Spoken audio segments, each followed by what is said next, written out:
Well, I leave for a few days and look what happens. Same damn thing happened 4 years ago with MCC and Halo 5, but hey, what can you do? So on Thursday, May 17th, a new Halo experience was revealed in the form of Halo Fireteam Raven, a gaming arcade cabinet experience produced by Raw Thrills and Play Mechanics in partnership with 343 Industries.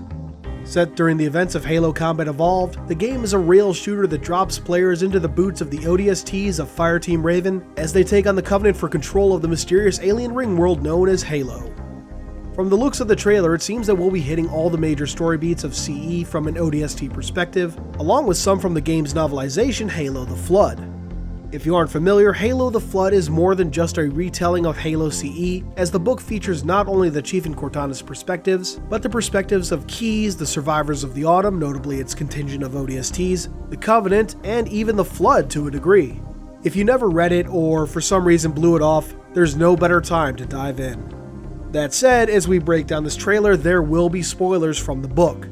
I mean, if you've played CE, you basically know what ultimately happens, but regardless, I want to give everyone a fair heads up, so there you are.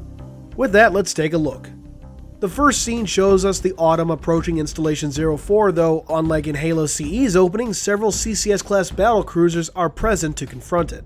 We also get a British accented narration as we cut to what seems to be a mission briefing set sometime after the landing on Halo. Here's where we get our first look at Fireteam Raven. From left to right we have Ethan Graves, Raven's commander, a 37-year-old from the Jovian habitats in the Sol system.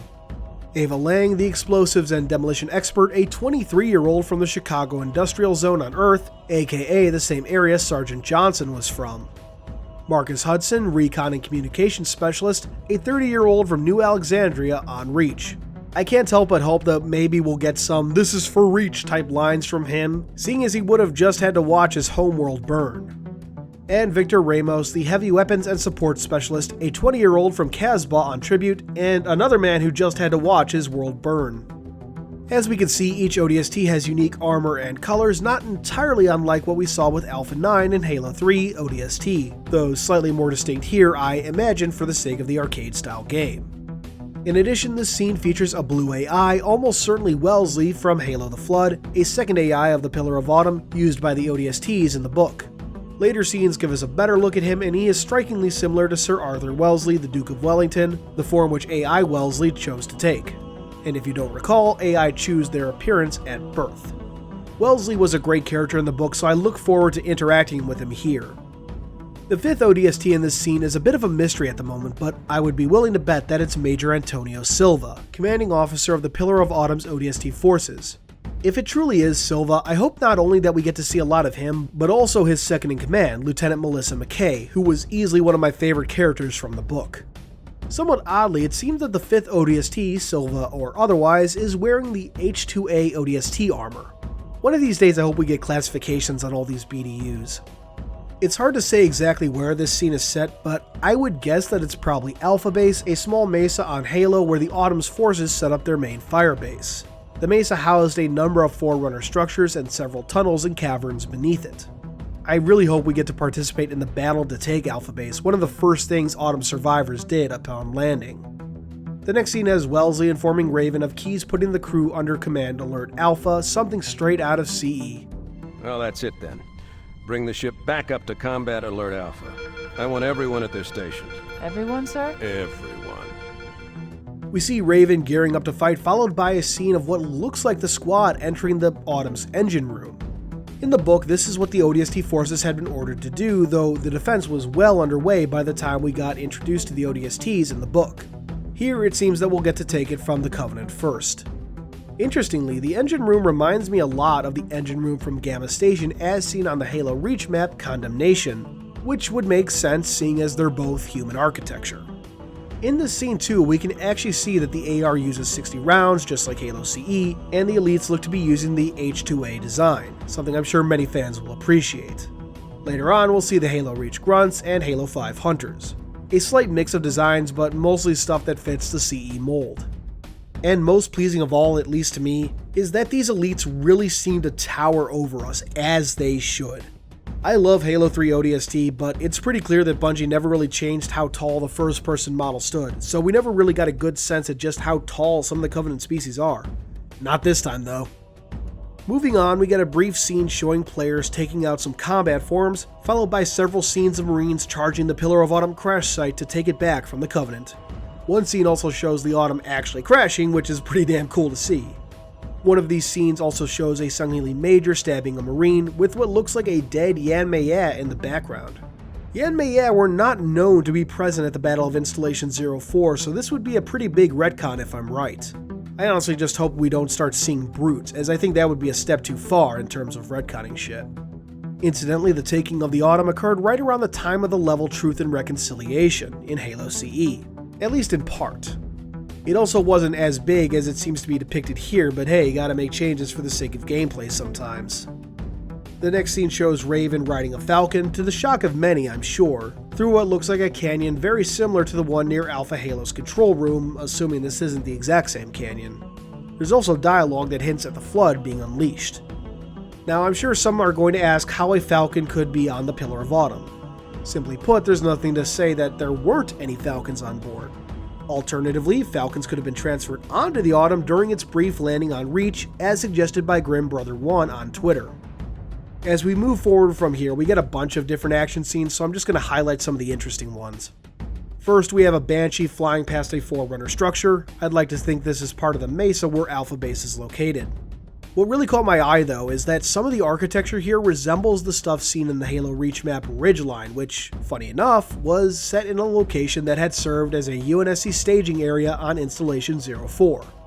After that, we see Raven gunning down a horde of carrier forms, this seemingly taking place right after that scene with the Falcon. Next is a scene set in an area that reminds me either of the Silent Cartographer or an area similar to those seen in CE's second level, perhaps one of those Forerunner towers. After that, we have a scene which is almost certainly the Covenant attack on Alpha Base. In here, we can see a number of box-shaped buildings, which I can't help but think might be cubicles. Cubicles, or prefab memory plastic cubicles, are what took the place of tents by the 26th century. After that, we get a freaking scarab, so that's going to be interesting to take down, followed by the player taking on pure forms. Now this initially had me confused. How could the Flood outbreak on Installation 04 possibly produce pure forms? They never got to a stage where that would be possible. Thankfully, I was reminded by my Twitter followers about Cold Storage, a map from Halo 3 set on Installation 05. It featured a pure form in stasis held since the Forerunner Flood War. One could easily reason then that Installation 04 might have had pure forms in stasis as well, and that these were unleashed in limited numbers during the Flood outbreak on that ring.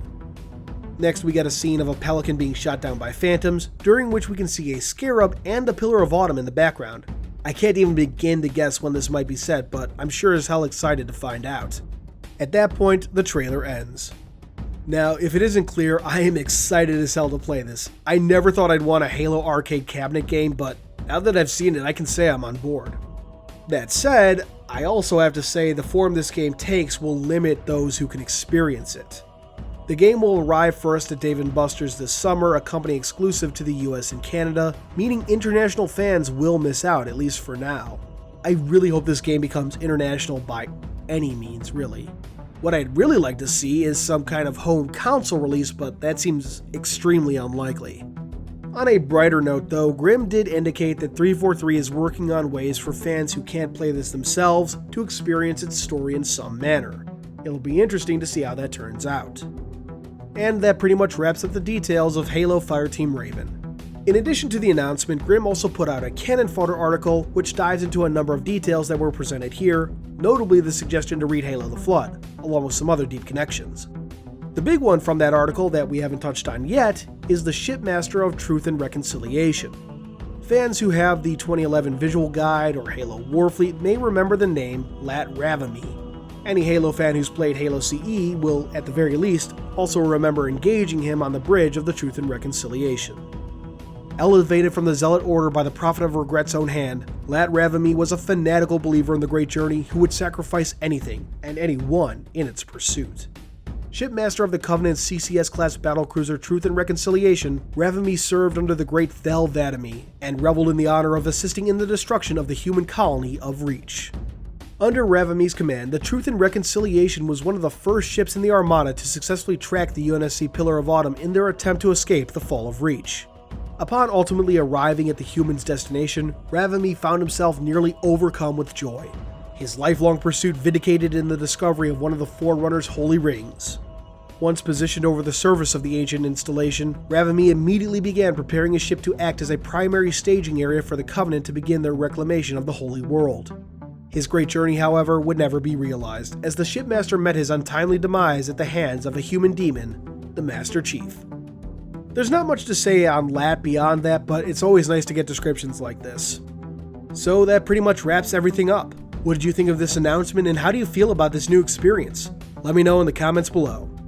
Thanks for watching as always, and until next time, this has been Halo Canon. Thanks for watching, everyone. I hope you enjoyed this video. If you did, please consider subscribing, and if you really love me, hit that notification bell and leave a thumbs up. These both really help out the channel.